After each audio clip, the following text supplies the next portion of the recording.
জানি অনেক দিন হয়ে গেল কোনো ভ্লগ দিচ্ছি না। এবারে প্রত্যেক দিন একটা করে মিনিট শর্টস তোমরা আমার ভিডিওতে দেখতে পাবে। তো আজকে ছিল সপ্তমী, সেই অনুযায়ী আমি সুন্দর করে সাজুগুজু করেছিলাম। একটা মিন্ত্রা থেকে কুর্তি কিনেছিলাম, ওটাই সপ্তমীতে পরবো বলে ঠিক করে নিয়েছিলাম। সাজুগুজু করে বেরিয়ে পড়লাম প্যান্ডেল হপিংয়ের উদ্দেশ্যে। তো বারুইপুরটা পুরোটা কভার করে চলে গেলাম রাজপুরের দিকে। আরও অন্যান্য টাটুলি অনেকটা ঘুরলাম। ঘোরাফেরার পরে প্রচুর খিদে পেয়ে গেছিলো, চলে গিয়েছিলাম হচ্ছে কলকাতা ধাবাতে। এটা হচ্ছে কামালগাছি বাইপাসের একদম কাছেই নতুন হয়েছে ধাবাটা, দেখতে কিন্তু অসাধারণ। আর অ্যাম্বিয়েন্সের কথা যদি বলি, দেখো তোমরাই নিজেরাই দেখে নাও। তো প্রথমেই আমি নিয়েছিলাম একটুখানি গরম গরম চায়ে।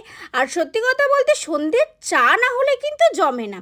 তো এখানকার চাটা কিন্তু আমার বেশ ভালো লেগেছিলো। আর তারপরে নিয়েছিলাম রেশমি কাবাব।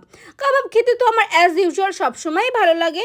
আর তারপরে মজা করে খাওয়া দাওয়া করে বাড়িতে চলে আসলাম। তোমাদের ব্লগটা কেমন লাগলো সেটা কমেন্টে জানিও। টাটা।